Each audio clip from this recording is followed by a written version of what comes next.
Welcome to Yankee Stadium. On this episode of The Frieze, 10 changes that could be coming to Major League Baseball after the lockout. Next, we have 2022 previews for Jordan Montgomery, Gumby Nation, rise up, and Gio Urshela, can he hang on to the third base job? And finally, I sat down with Jason Cerge of 161 River Avenue for an hour-long discussion on his channel. I got the audio for you. I'm Derek. This is The Frieze.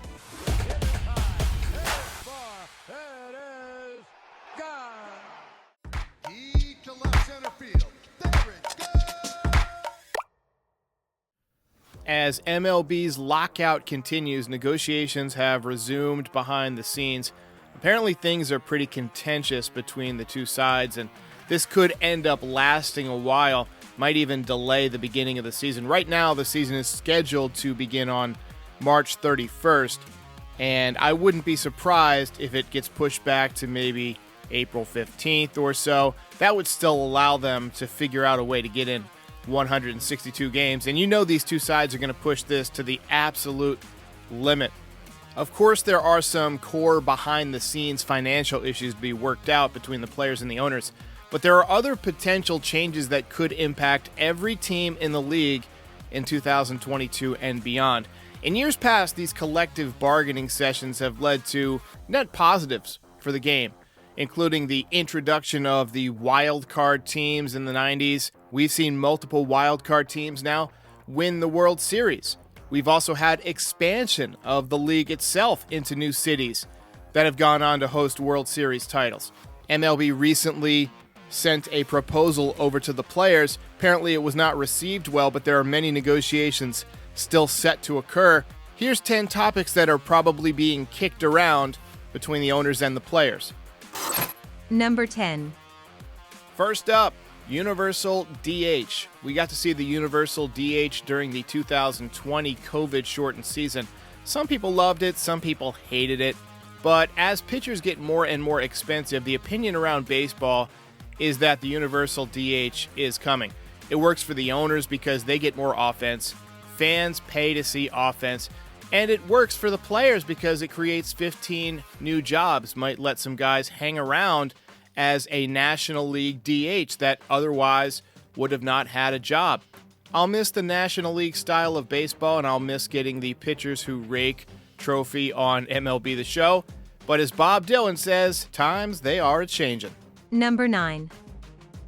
All right, next up, we've got the international draft.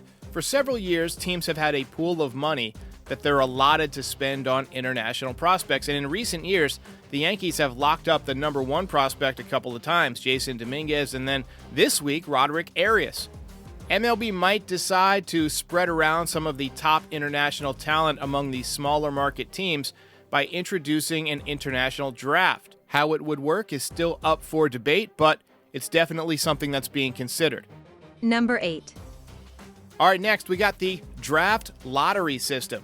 Aside from a potential international draft, you may see some changes to the draft system itself. The standard way that the draft has worked for many years is that the team with the worst record gets to pick first in the next season's amateur draft. Unfortunately, that's created a strategy where teams can intentionally tank in order to get the top draft pick. That's not good. That's not good for their fans. That's not good for the sport itself, for the overall competitive balance. So MLB wants to do away with that. One scenario being considered is a draft lottery, such as they have in the NBA. Another scenario involves awarding the top draft pick to the team with the best record of any team that did not make the playoffs, and then working your way down to the worst record. Number 7. Next up, we've got changes to the baseball itself.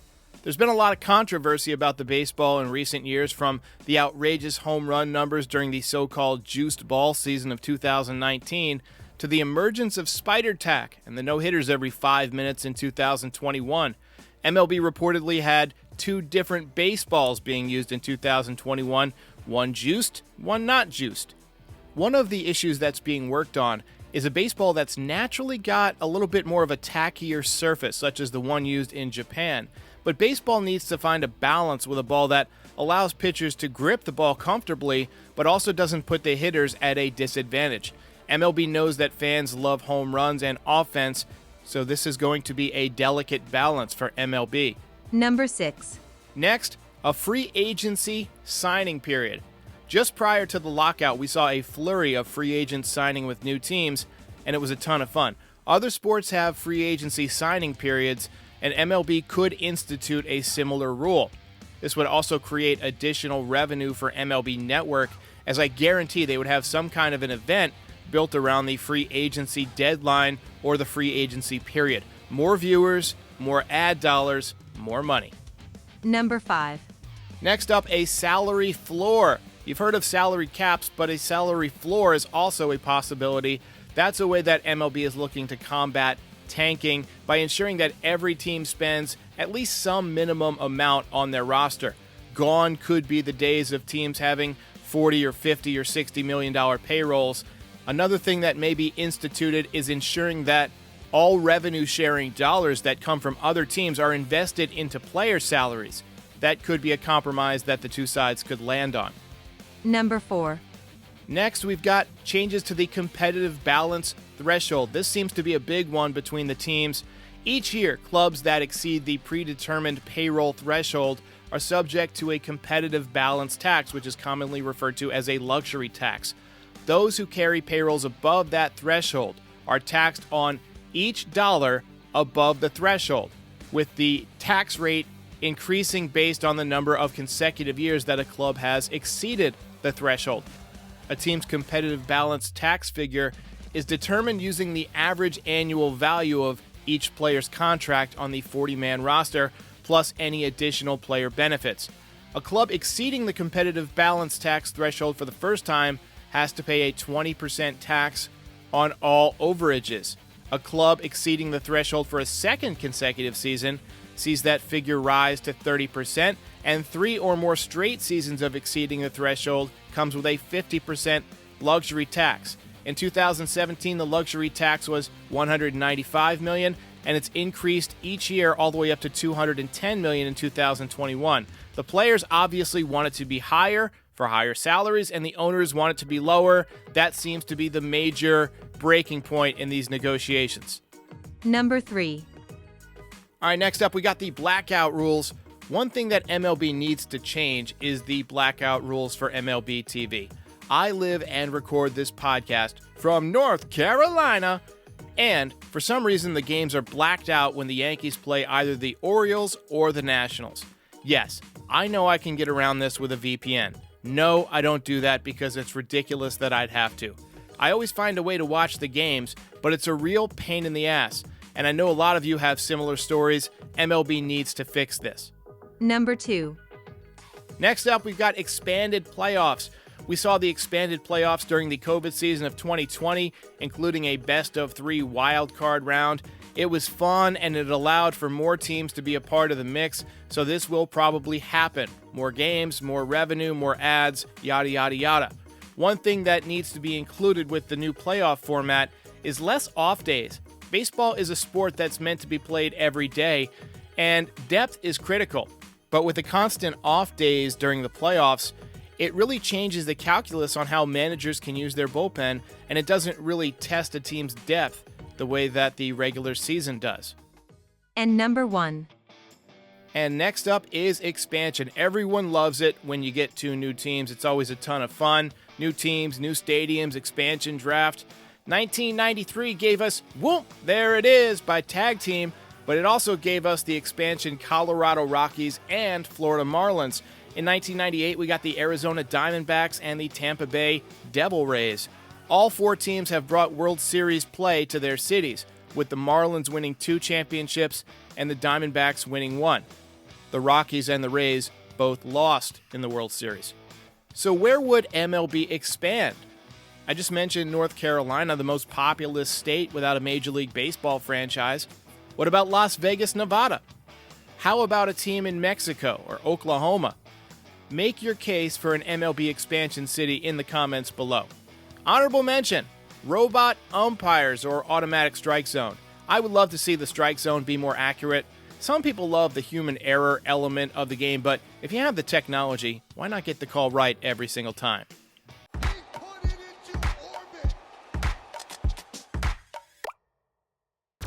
All right, I took a few days off, and now it's time to round out my 2022 preview series. Next up is Jordan Montgomery. Gumby! I wouldn't blame you if it took multiple guesses to pick out who was number 3 on the Yankees in wins above replacement in 2021 at 3.4, but to save you time, it was Jordan Montgomery. Monty is a textbook example of why a pitcher's win and loss record can be a deceiving statistic.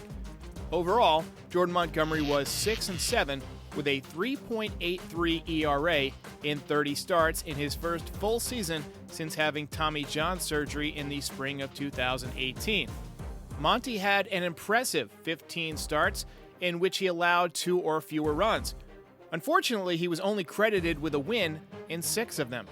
Gumby had 9 starts in which he allowed 3 runs, and he had an 0-4 record in those starts, and then he gave up 4 or more runs 6 times and was 0-3 in those starts. So for the vast majority of the time, he was pretty consistent, way more good starts than bad starts.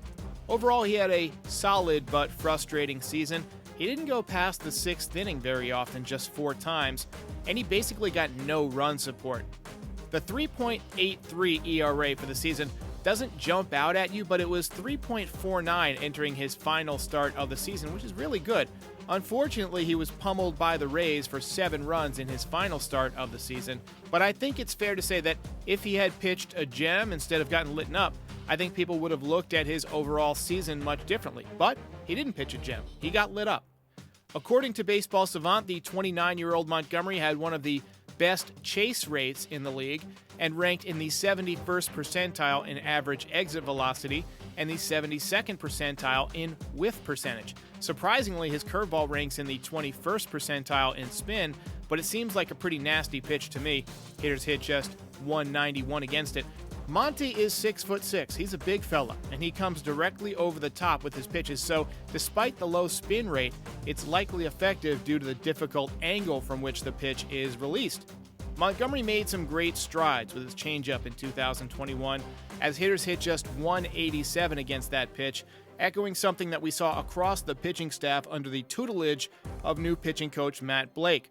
Overall, I am excited about Jordan Montgomery in 2022 because I think he took some nice strides, and given that crafty lefties can pitch for a long time, I expect him to anchor the back end of the Yankees rotation from the number 3 or number 4 spot for at least a few more years.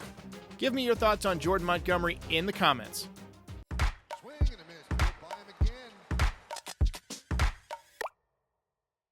I have to be honest with you guys, I really like Gio Urshela. I think he's a solid player and a good clubhouse guy. He's always got a smile on his face.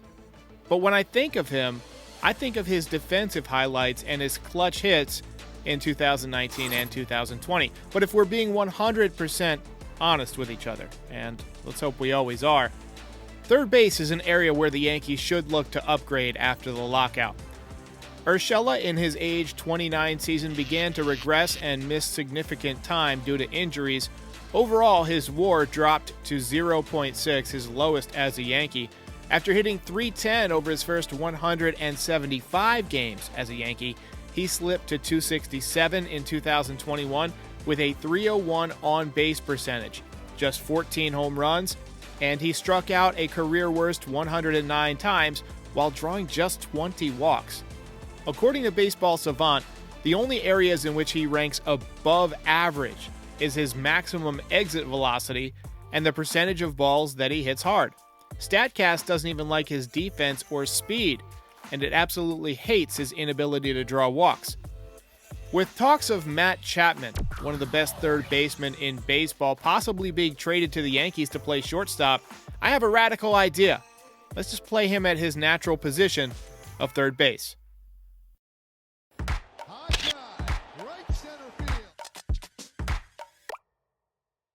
Everybody, hope you're staying warm out there. Before I get to this interview with Jason Cerge, I want you to know that these are just clips from an episode that I did on his channel.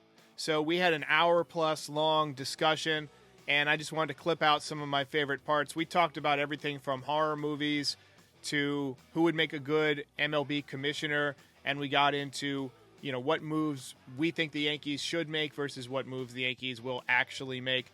I'm going to try and work in more conversations as part of the Frieze, but while lockout is happening, it's really tough to find really relevant baseball conversation that doesn't get repetitive. So I might have some people on to talk about things that are not necessarily baseball related, but it'll always follow an episode of Yankees related topics. I've got some really fun stuff for you guys coming out soon. I'm going to do a video on tips for YouTube content creation. I get emails all the time from people who want to know more about, what tools do I use? What are my methods and practices? So I made a little video. Actually, I wrote the script. I'm still working on the video. So hopefully I'll have that out soon. But enjoyed this conversation with Jason Cerge. He is a true fan, and it's always a good time to have a conversation with Jason. So, Derek, what's going on, man? Man, like everybody else, I'm just trying to keep busy, and find something to do. It's like my main hobby is doing baseball stuff, but there's nothing going on. People keep telling me, make videos, put stuff out, and there's just nothing. Like I've exhausted my content reservoirs. I have this notebook I keep around with like ideas, and I've gone through and done like everything that I was saving for a rainy day. Yeah, same thing. I get the composite book. Everything I was saving for a rainy day is done. Every rumor I've heard is done. So right now I'm just working on behind the scenes stuff, trying to get ready. Same here, man. There's only so much Beat Bobby Flay I can watch on TV, man. Yeah. 200 episodes is enough, man. I've been watching Masterclass. I tell you what, that's a good time filler because I'm learning how to cook from Gordon Ramsay, how to write a screenplay from James Cameron. It's a ton of fun, man. I'm learning to meditate. It's fun. Dude, that's awesome, man. You know what? Gordon Ramsay's nuts, but he's one of my favorite chefs. Yeah. Completely insane, man. I mean, aside from that, just watching horror movies and trying to keep riding this thing out until we get some more baseball back. But horror movies. Are you going to see the new Scream movie, or did you see it already? I haven't seen it yet, but I'm going to.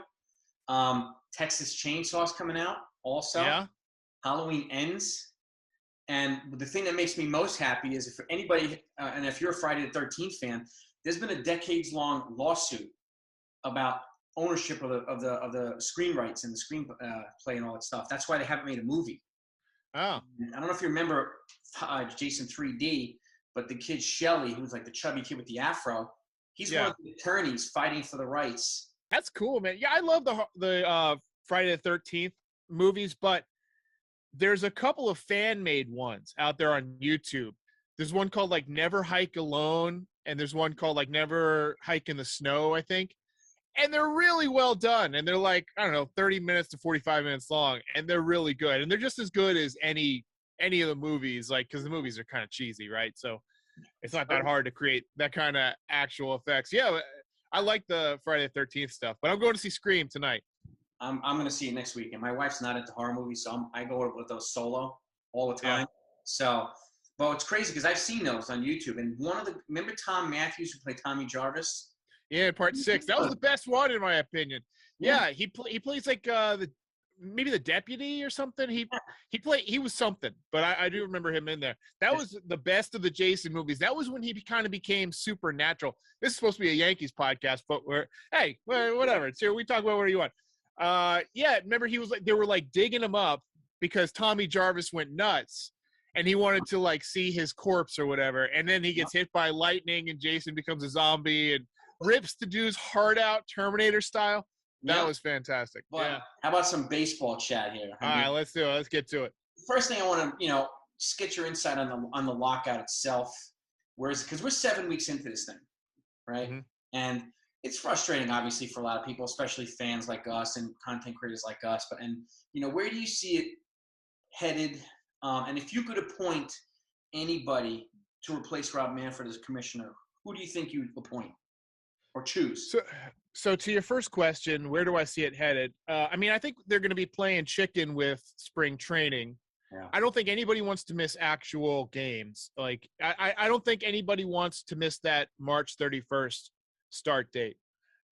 But the longer this goes, the less time teams are going to have to put together their roster. So I don't know how much chicken teams really want to play. We saw the Rangers, obviously, who the Yankees are going to be playing on opening day, if opening day happens on time. They really went out and tried to address things early, but we saw a lot of the big market teams like the Yankees, the Dodgers, the Red Sox just kind of hang back and not really do too much. And I feel like they're going to be kind of, in between a rock and a hard place once this thing ends, because you're not going to have a lot of time to make moves. You might have to overpay in some deals. I'm sure we'll get to deals later, but I just feel like it's not good for anybody. It's not good for the game. It's not good for the fans. Not good for content creators. It's just not good for anybody. It's not good for baseball's image. I think changes to the draft are necessary. I don't like the whole tanking thing that the Orioles are doing. It just has never sat well with me that you get rewarded for losing. I like the idea that, I think it was Michael Kay who brought this up, but he might have got it from somewhere else, where he said that one of the ideas is to give the top draft pick to the top team that missed the playoffs, right? So let's say you win about 85 games, right? And you just missed the playoffs, but you tried. You get that top pick. Or you get like maybe those top few teams that just missed. Maybe if you missed the playoffs like by 5 or less games, you're in the lottery for the top pick. Something like that to make it a little bit more fair. That way, if you're on the last day of the season and it's like, there's the baseball version of LeBron James in the draft, and it's like you lose, you're done, but you get that top draft pick. Well, I don't want to start a position player out there and throw the game. Like, I don't want it to be automatic. So I would definitely institute some changes to the draft. And I think that if you finish in last place more than 2 years in a row, or you lose 100+ games more than 2 years in a row, that causes your draft status to even get lower. You know what I mean? To get worse, because I want these teams to try and compete every year. And I kind of like the universal DH too. That would be my third. I just don't like watching pitchers hit. I get a lot of people like that style of the game, and I do too. It's fun in a video game to have to think strategy wise, but watching a pitcher hit 140 for the season, the pitcher spot sucks. Or maybe you make it to where you have a DH, but you can't replace the DH. If you can't pitch hit for the DH, or if the DH hurts himself running or whatever, then the pitcher spot is take over. Something like that. I like that. It involves other players as well. I mean, that's and to your point too, with regards to kind of discouraging tanking. Like if you think about it, and I always think about the Tampa Bay Rays. They didn't start becoming good until they had about 6 years in a row of number one draft picks. Right. Like a combination, just tank. Just like the Browns in football. They went 0 for like 1,000, and then all of a sudden they started winning games because they had number one draft picks like 5 years in a row. But I like the idea of too discouraging the tanking component. And it kind of it leads right into what I was going to talk about, which is the revenue sharing component. And one thing I would introduce is requiring the small market teams who get all this revenue sharing money from the big market teams, requiring them to actually invest the money in players and payroll, okay? Because they're not required to do that right now. Yeah, that's dumb. You're just pocketing money. And if you want to get towards something, which is my second thing, which is a gradual increase in that payroll floor, instead of saying, because I know some people are saying 100 million right off the bat, well, you have teams at 50, doubling it's going to be really hard. So if you increase by maybe 10 million per year until they're at 105 years, it'll make it easier to not only get there, but utilizing the money that they get from teams like the Yankees, who pay the most amount of revenue sharing almost every year, would help them facilitate such a move, right? Help them get to that payroll floor, make them a little bit more competitive, and actually penalize, like you said, penalize intentional tanking. Because right. That's the other thing too. Like as much as I like Adley Rutschman as a good-looking player, do I really want to watch him on a team that's going to lose 100 games 5 years in a row? Like, right. If they're not making any other efforts to do anything, there's a good chance they're probably going to move Cedric Mullins at some point. And what's the point of having these blue chippers if you're going to keep moving them and just kind of rinse and recycle? That's kind of the way I feel about the Oakland A's sometimes. And they get to a certain point and they just dump the guys that become expensive with years of control, and then they just repeat the process. So yeah, I think the A's are the case of, they're trying to get to the postseason as often as they can within their, boundaries, their constraints of their payroll. Yep. And they're just kind of hoping that they can, run into a hot streak as you get into the playoffs one year and win a World Series. I truly believe that Billy Beane, along with Brian Cashman, they just believe that the playoffs are a crapshoot, and I don't necessarily think that's true, but you could see a lot of similarities in the way they put their teams together. It's like trying to get to the playoffs as opposed to trying to build like that juggernaut squad. For the A's, it works better because they don't have the resources to build that juggernaut squad, but you can piece together enough, broken toys to sometimes get to the playoffs. Yankees, I think, though, I don't think they take advantage of their resources quite enough. I would agree. And again, I mean, it's not only this point of having the most players or the most talent, but having the right players. Because if you look at the teams in '98, in those big Yankee teams, Scott Brocious wasn't the best third baseman in baseball. When he came here, he turned into it. Like, is having the right combination of guys, the right ingredients to make that pasta, to make that food is key. And if you're missing certain ingredients, it's not going to taste as good. They're not going to play as good, right? So, and it goes back to the same thing. Is this the right guy? Like, do we feel like Joey Gallo was the right piece when they brought him here? Like, or some certain moves that Brian Cashman makes, like bringing in Clay Holmes, he turned into be the right piece. Like, and that's the thing with Cashman too. You think he's going to do something, he does something different. You think he's going to do a lot, he does nothing. And then you sit around, this guy's a bum, and all of a sudden he brings in this guy that's going to become a killer reliever like Clay Holmes. So, and the same thing with the A's. I mean, I agree too about the crapshoot. Do they have the right pieces to put themselves in position to beat all the different types of teams that they're going to be facing in the playoffs? Are they athletic enough? Are they versatile enough? And this is where I am putting together the right team from the start kind of comes into play, in my opinion. Putting the right building blocks in the beginning. I definitely think the A's are going to break it down right now. I think they're getting into that, rebuild phase. Yep. And, everybody talks about if the Yankees trade with the A's and make a big blockbuster deal, that it's going to cost them Dominguez or Volpe. I don't necessarily think so. I think that teams or I think that fans underestimate the value of a team quickly dumping a lot of very big contracts. Like, to the A's, dumping $12 million here, $10 million there, $8 million here. Like, sure, you probably get more in return from players if you broke them apart and dealt. But here's where having the lockout eliminate time for them to make those moves, and they might be having conversations behind the scene, but you get to the point where the lockout ends and you got to make a move quickly. Well, the Yankees can just say, hey, we'll take on all of your contracts. We'll take a Chapman. We'll take an Olsen. We'll take a Frankie Montas, a Chris Bassett, whoever. And we'll give you good prospects, but not our best guys.